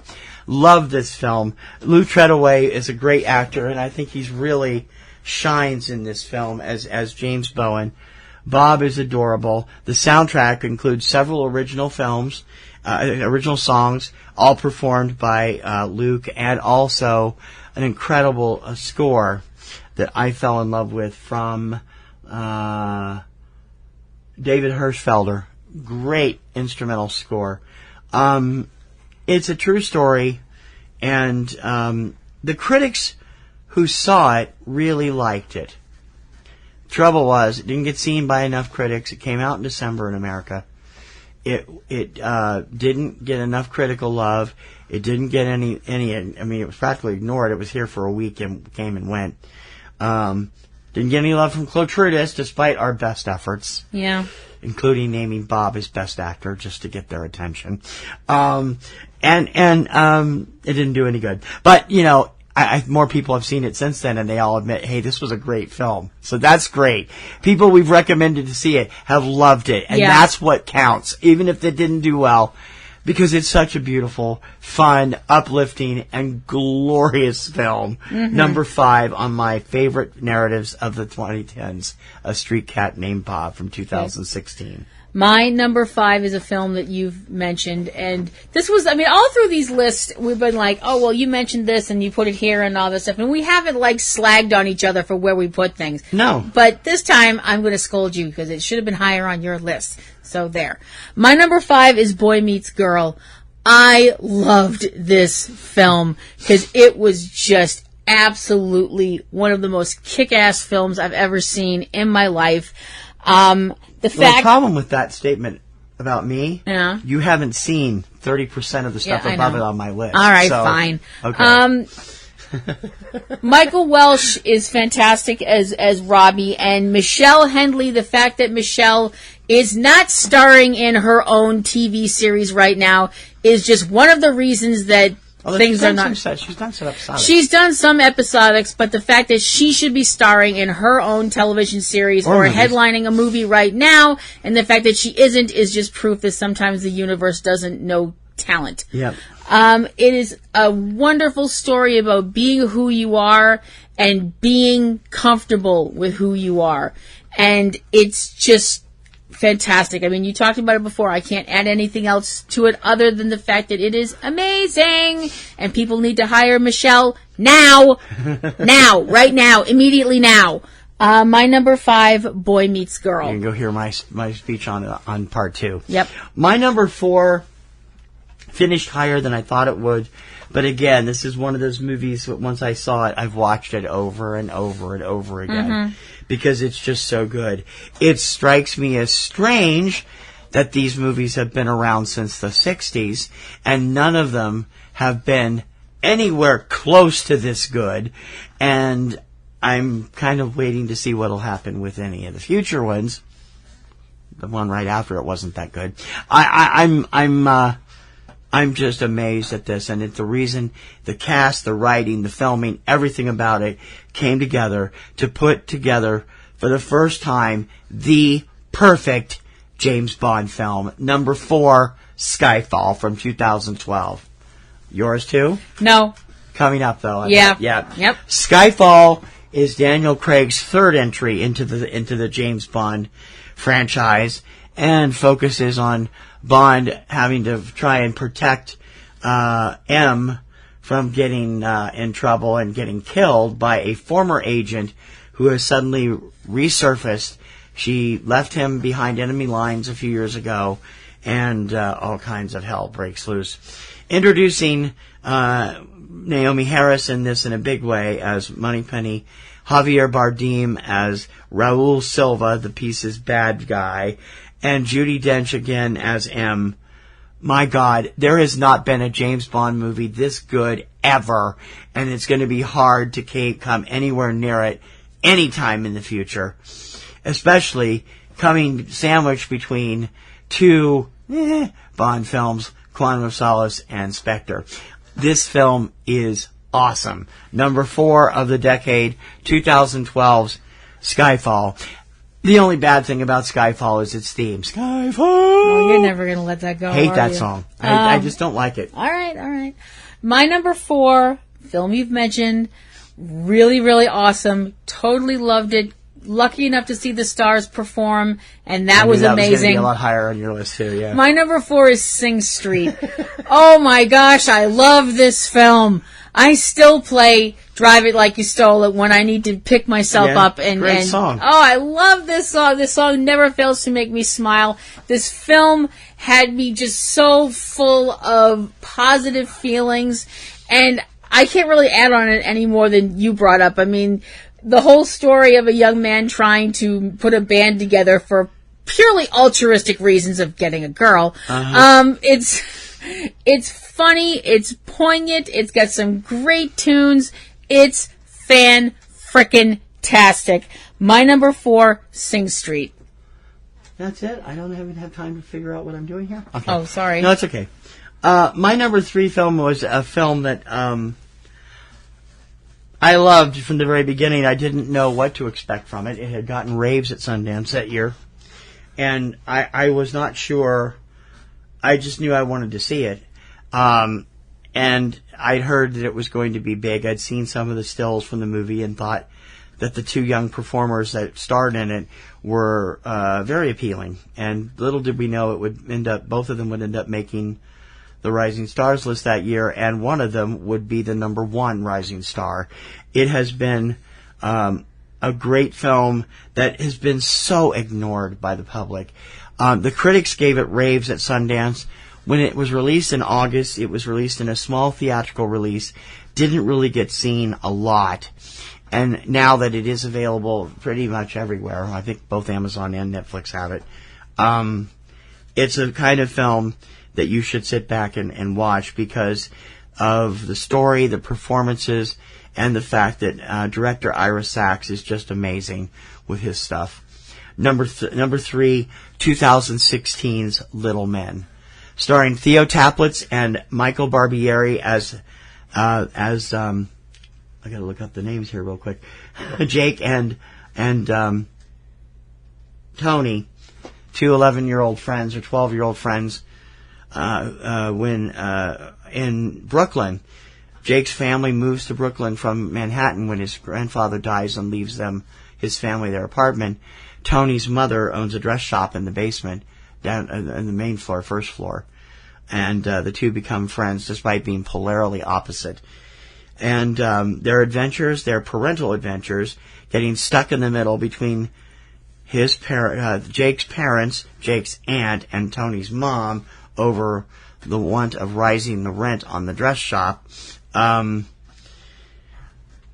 an interesting effect on the boys. Which really wouldn't be happening except that his sister is a bitch. Yeah. Well, it would be, but not that much, I don't think. Best performance of Greg Kinnear's entire career as Jake's father. He is absolutely brilliant. It got my supporting actor that year. Theo Taplitz, at 12 years old, won my Best Actor award. His performance as Jake has made him somebody I am keeping an eye on. I have had the pleasure of corresponding with Theo via email. He's a very talented writer, director, filmmaker, actor, musician, and he's just not quite 17. Yeah. You're king of the world, Theo. You win. What he can do now, if he can keep that going, he's going to be one of the true legendary filmmakers of his time, I have a feeling. And he's a dynamite actor to boot. He is. He has a new movie called Worm, which premiered at Fantastic Fest and will be out hopefully in the spring. Hopi Underground brings it to Boston if it's not out yet. Little Men is just an amazing piece of suburban life in New York and the everyday lives of these people and what affects it. Great cameo from what's his name? Molina, Alfred Molina. Yeah. And just terrific supporting cast with Paulina Garcia and Jennifer Ely. Check it out if you haven't seen it. It's fantastic. It was my best picture of 2016. Little Men, number 3 on my decade list. Okay. My number 3 is a film that was an absolutely unexpected delight. It's quirky, but that's good because quirky is always good. And the people involved in this are quirky. It's a look at a family where everything on the surface seems to be going all right, except that it's really not, because everybody's keeping secrets from each other.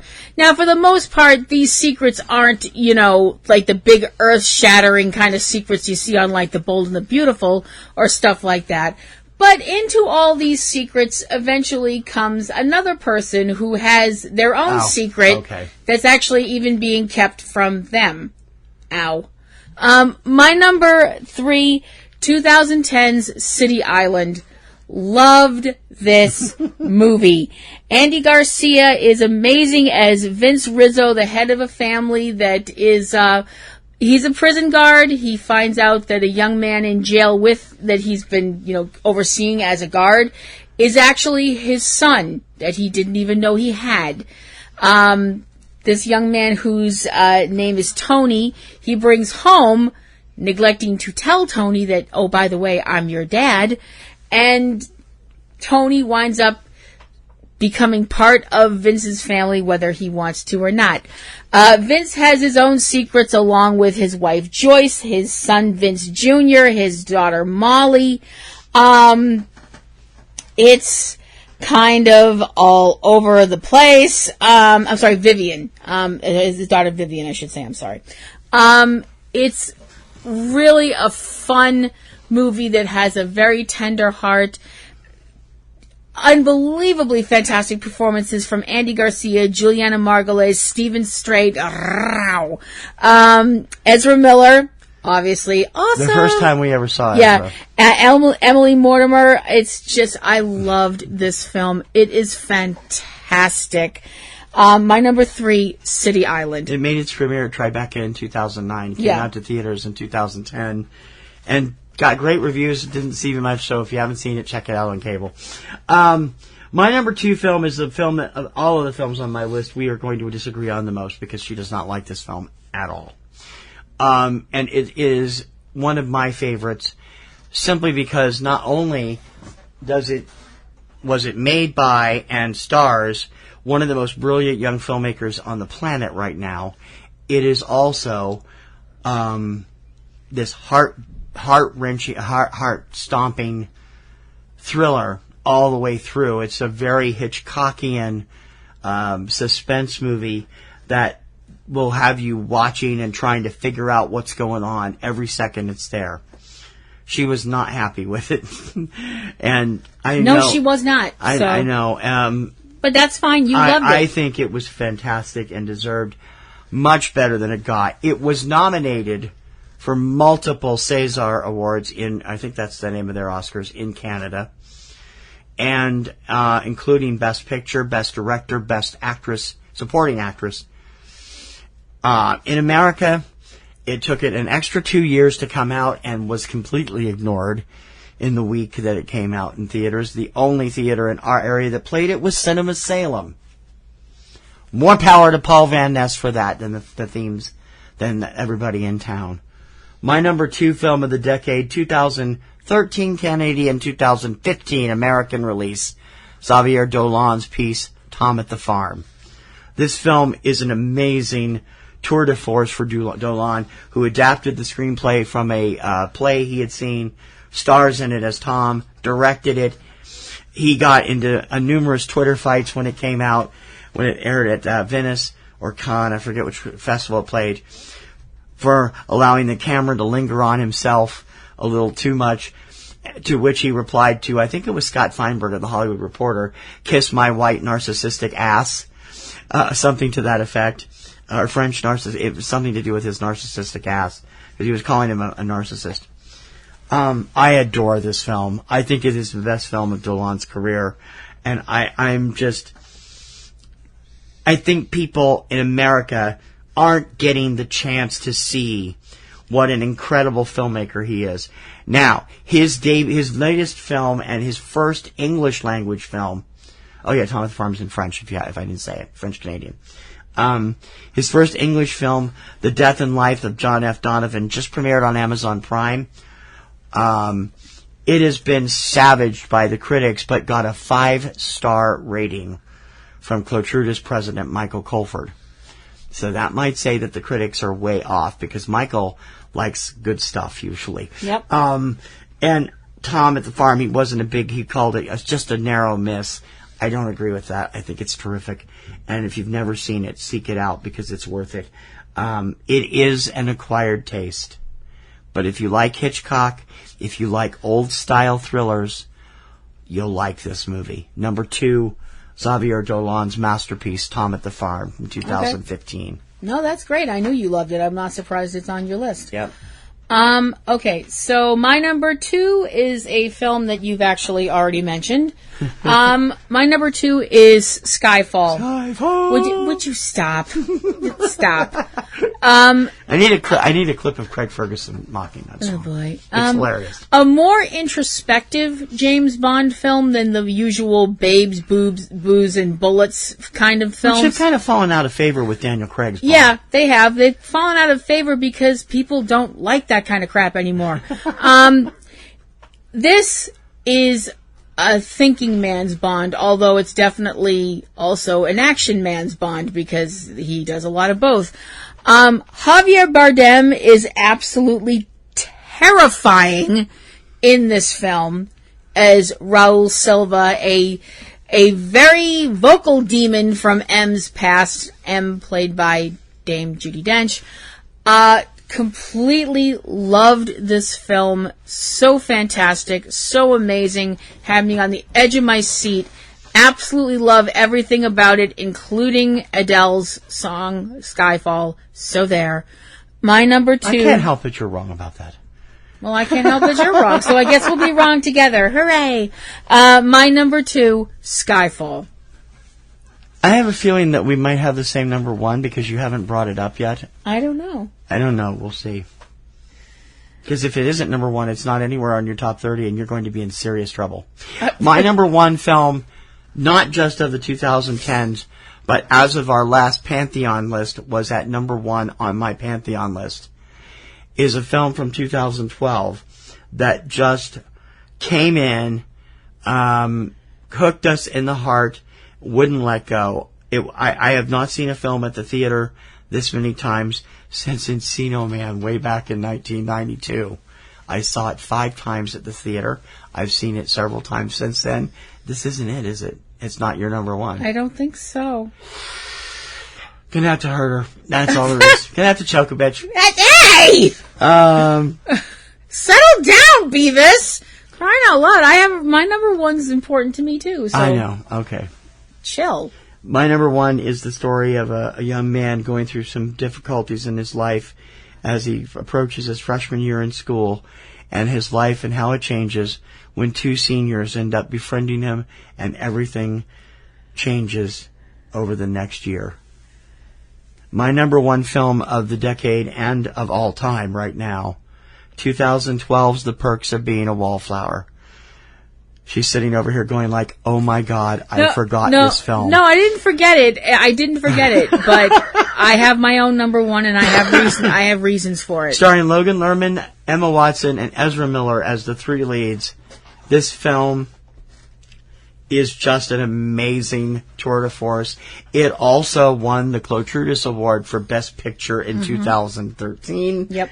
I was so happy. Because we campaigned our butts off. No, everybody loved it. Scott was a huge fan, too. But we still campaigned our butts off. This movie, Charlie is a deeply hurt young man who is suffering, recovering from a mental breakdown after the suicide of his best friend, and underlying that, more problems that we don't see until near the end of the film. He's befriended in his freshman year by 2 step-brother and sister who are both seniors, Patrick and Samantha, who goes by Sam. Their adventures together, with Tara bringing him into their older group, and how Charlie's life is affected by it, is the basis for this film.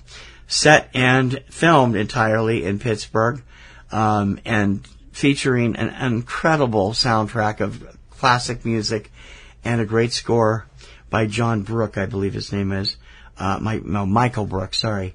And performances that just are off the chart top by Logan Lerman, Emma Watson, and Ezra Miller. Also Johnny Simmons and a few other people. It's a movie that everyone I know just adores, and it should be. Number 1 film of the 2010s, 2012's The Perks of Being a Wallflower. Also 2012's Best Picture. Okay. My number 1 film is not The Perks of Being a Wallflower, but it is a film that is just as moving in a different sort of a way. It's funny, but it's also about family, and it's also about someone who is drowning, not in a physical sense, but and someone pulled them out. Sorry, I'm going to get emotional again. My number 1 best narrative film of the decade, 2011's The Music Never Stopped. Directed by Jim Kohlberg. Yeah, I should have seen that coming. I knew that, yeah. Directed by Jim Kohlberg. The Music Never Stops tells the story of a family, father, mother, and son, and their lives together until this is like in the early 60s or so. The son, Gabriel, and his father, Henry, have a tumultuous relationship because at that time you had men with the whole macho men don't cry, don't talk about their feelings, and certainly don't tell their sons they're proud of them, kind of crap. And there's a widening gap between Henry and Gabriel because of music. Gabriel is a young man growing up in the 60s, and his father leans more toward the music that he remembered, which is now old-fashioned to Gabriel. Gabriel winds up leaving home, and he is found by his family homeless and very sick. He is suffering from anterograde amnesia because he has a brain tumor. And what brings Henry and Gabriel together is music. What heals the broken bridge between father and son is music, and makes them realize how much they need each other and how much they love each other and how much they love the music that they hear together, that they listen to together, that bonds them, that binds them, with performances that are just stellar from J.K. Simmons, Julia Ormond, Lou Taylor Pucci.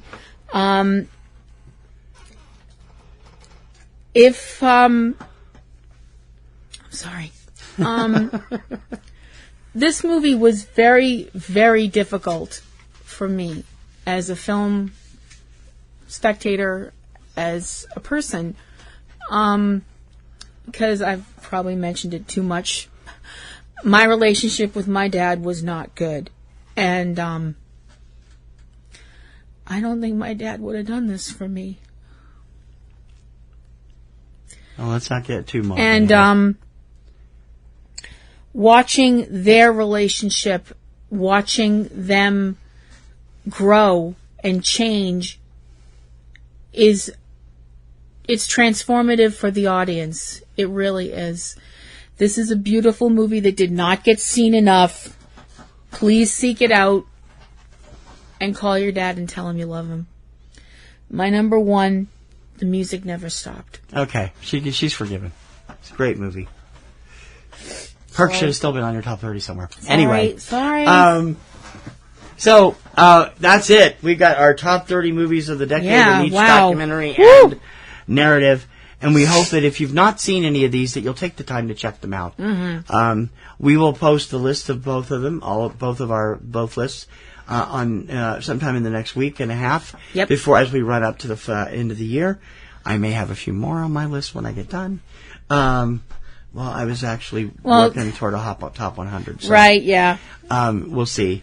But we hope that you'll check these out because they're all worthy of your time. If you missed them the first time around, check them out now. If you saw them the first time around, check them out again. Yeah, and just they're just amazing. Yeah, and really fantastic. And I personally know that she's gonna she doesn't like some of them on my list, either one. And there's a few on hers that I would be questioned about seeing again. But I think they're all really worthy choices. Oh, I think yours are and too. Of course, your mileage may vary. Yep. As we said, we both love the Road movie. Our friend Anthony didn't care for it. Yep. So, I don't know. It speaks to the power of the individual. Yes, and what it they does. Think. We have some great year-end stuff coming up. In the week between Christmas and New Year's, we will be here with 4 full-length Subject Cinema shows, running down our favorites of the year, the news of the year, those we lost this year, and all kinds of other stuff. It all starts on the 28th of December, and we'll run the 28th, 29th, 30th, and 31st. And then January 6th, Subject Cinema 2020, January 5th. Subject Cinema 2020 will make its debut as we get back into our weekly stuff again with the 2020 film preview overview for the entire year. Also coming up, we got some great specials. We'll be saluting America's Test Kitchen's 20th anniversary. We will be doing our film festival shows are changing this year. We are now doing a full month of festivals. From the January festivals will now translate to February Film Fest. 2 or 3 festivals each week with our choice of titles and stuff, so you'll want to listen to that. And of course, we're still debating about what might be coming up and coming your way for Pain in Masochistic March. The things we put up with for you people. We've been seeing some interesting things that we were thinking, could we sit through this? Will we break the TV? Will we scream? We'll figure it out before the time comes. Mm-hmm. So that's it. We hope it. you enjoyed Subject Cinema's Best of the 2010s, and we hope that you will be here for all of our shows. And don't forget to join our Patreon circle so you can be involved too. Mm-hmm. All the details on that will be up before the end of the year. For Subject Cinema's Best of the 2010s, I'm T.C. Kirkham. I'm Kim Brown. May your popcorn always be butter. And may your roses always be in bloom. We'll see you soon. Bye now.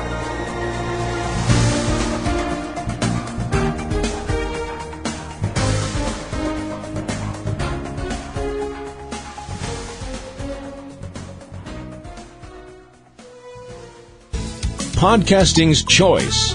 From coast to coast, continent to continent, right here 24/7.